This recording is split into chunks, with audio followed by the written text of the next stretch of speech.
LCM और HCF के अनुप्रयोग, उसके एप्लीकेशन से संबंधित जितने भी इम्पोर्टेंट ट्रिक है और जो आईएमपी क्वेश्चन है उसको हम करेंगे। इससे पहले की वीडियो में क्लॉक से संबंधित, टाइम डिस्टेंस से संबंधित बहुत सारे जो ट्रिक बना हुआ है, यदि आप उसको वॉच नहीं कर पाए हैं तो उसको आप वॉच कीजिएगा। चलिए आज की क्लास को हम स्टार्ट करते हैं। सबसे पहले हम एलसीएम और एचसीएफ क्या होता है, इसके मैंने ऑलरेडी वीडियो अपलोड कर दिया गया है मेरे द्वारा। यदि आप उसको वॉच नहीं कर पाए हैं तो उसको वॉच कीजिएगा, ठीक है। और चलिए हम देखते हैं कि एलसीएम और एचसीएफ में क्या रिलेशन होता है। तो इसमें एक इम्पॉर्टेंट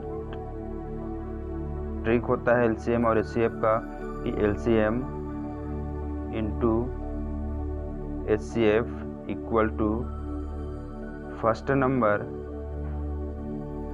इंटू सेकेंड नंबर, ठीक है। एलसीएम और एचसीएफ हम लोग 2 या 2 से अधिक संख्या का ही निकालते हैं, है ना। एलसीएम हम 2 या 2 से अधिक संख्या का ही निकालते हैं।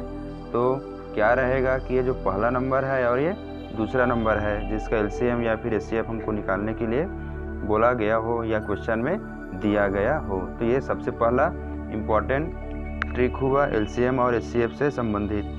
इसी में यदि हमको दूसरा मान निकालना रहेगा, इसमें आपको हमेशा ध्यान रखना है कि आपको ये जो 4 चीज़ें हैं, पहला, दूसरा, ये तीसरा और ये लास्ट चौथा, इन चारों चीज़ों में से 3 चीज़ आपको दिया रहेगा हमेशा, ठीक है। तो चौथे चीज़ का हम मान आसानी से निकाल सकते हैं। एग्जाम्पल के लिए यदि मैं यहाँ से पहली संख्या को निकालना चाहूँ, है ना, पहली संख्या हम निकालेंगे कब?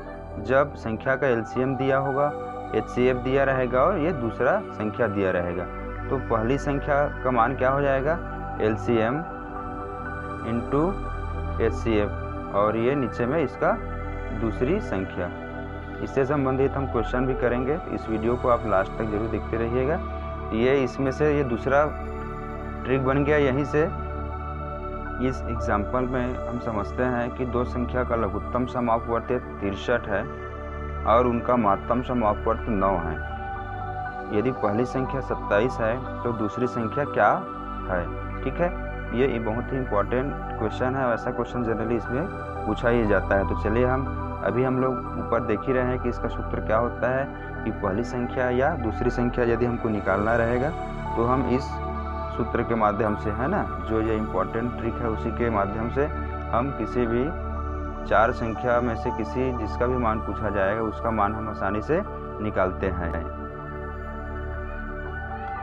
इस क्वेश्चन में देखते हैं कि वह छोटी से छोटी संख्या कौन सी है जिसको 12, 24, 36 तथा 45 से भाग देने पर प्रत्येक दशा में 6 शेष आता हो, ठीक है। इससे पहले हम लोग क्या देखे थे कि वह छोटी से छोटी संख्या क्या होगी जिसको जो भी संख्या दिया गया है उसको हम जब विभाजित करते हैं तो हमको शेषफल 0 प्राप्त होता है, मतलब वो पूरी तरह से विभाजित हो जाता है।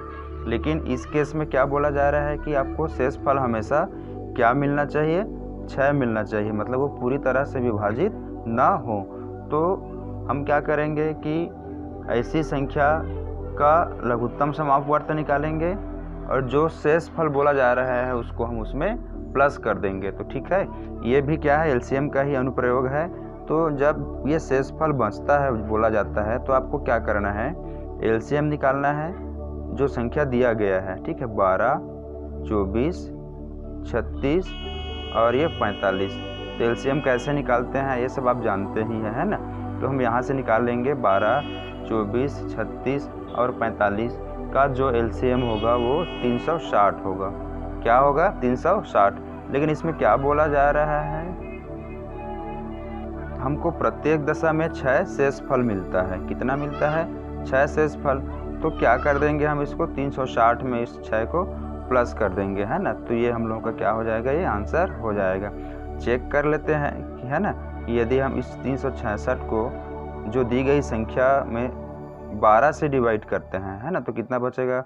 12 एकम 12, 12 दूनी 24 और ये 3 में, है ना, ये कैंसिल हुआ और ये 6। तो ये प्रत्येक दशा में हमको क्या मिलना चाहिए? 6 शेषफल मिलना चाहिए, इसको ये फुल फिल कर रहा है। तो ये क्या हुआ, ये स्टेटमेंट क्या हुआ, यस ट्रू हुआ है ना। ठीक है, तो हमको ऐसे चेक करना है कि क्वेश्चन को आपको ध्यान रखना है कि वो क्या पूछ रहा है और आपको एलसीएम भी निकालना है।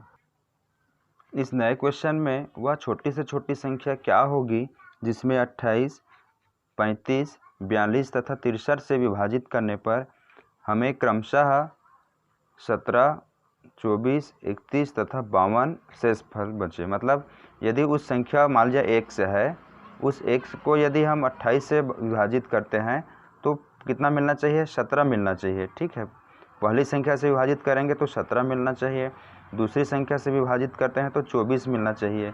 ठीक है, ऐसे ही ये जो क्वेश्चन है तो आपको इसमें क्या हो रहा है कि अलग अलग हमको शेषफल मिल रहा है। क्या है, अलग अलग शेषफल मिल रहा है। तो अब सबसे पहले हम क्या करेंगे कि जो अलग अलग शेषफल मिल रहा है उसी संख्या को ही हम पहले माइनस करके एक समान अंक प्राप्त कर लेंगे। ठीक है, तो चलिए हम कर लेते हैं। 28 में हमको 17 मिल रहा था, 35 में 24 मिल रहा है। ठीक है, 42 में 31, 63 में ये 52, ये इतना हमको शेषफल मिलना चाहिए। तो जो शेषफल मिलना चाहिए उसी को ही माइनस कर लेते हैं। तो यहाँ से माइनस किए तो हमको क्या मिल रहा है, जो कॉमन अंक है वो 11 है। ठीक है, क्या है, 11 है। सब में घटाने से हमको क्या मिल रहा है। ठीक है, तो 28 माइनस 17, 35 माइनस 24, ये सब करने से हमको क्या एक कॉमन चीज़ मिल रहा है, समान अंक ये 11 मिल रहा है। ठीक है, तो अब हम क्या करेंगे कि जो कॉमन अंक मिल रहा है उसको हम जो संख्या दी गई है उसका लघुत्तम सम अपवर्त निकालने के बाद उसी में उसको क्या कर देंगे, घटा देंगे। ठीक है, तो एलसीएम निकाल लेते हैं। 28, 35, 42 और 63, तो इतना का एलसीएम जो हमको मिलेगा वो 1260 मिलेगा। कितना मिलेगा, 1260। अब चूंकि इसमें क्या है, जो समान अंक मिल रहा है उसको क्या कर देंगे, माइनस कर देंगे। ठीक है, अब माइनस क्यों कर रहे हैं, क्योंकि इसमें एक समान अंक चाहिए, क्योंकि प्रत्येक दिशा में ये अलग अलग मिल रहा है। ठीक है, क्या है, अलग अलग मिलता रहेगा तो हमको क्या करना है, माइनस करना है। ठीक है, तो माइनस कर देने के बाद इसका आंसर क्या आ जाएगा, 1249 हो जाएगा। ठीक है, क्या हो जाएगा, 1249 को यदि हम 28 से विभाजित करते हैं तो हमको 17 मिलेगा, 35 से करते हैं तो 24 मिलेगा। ठीक है, तो ऐसे करते करते हम इस ट्रिक को ध्यान रखते हुए क्वेश्चन को सॉल्व करते हैं।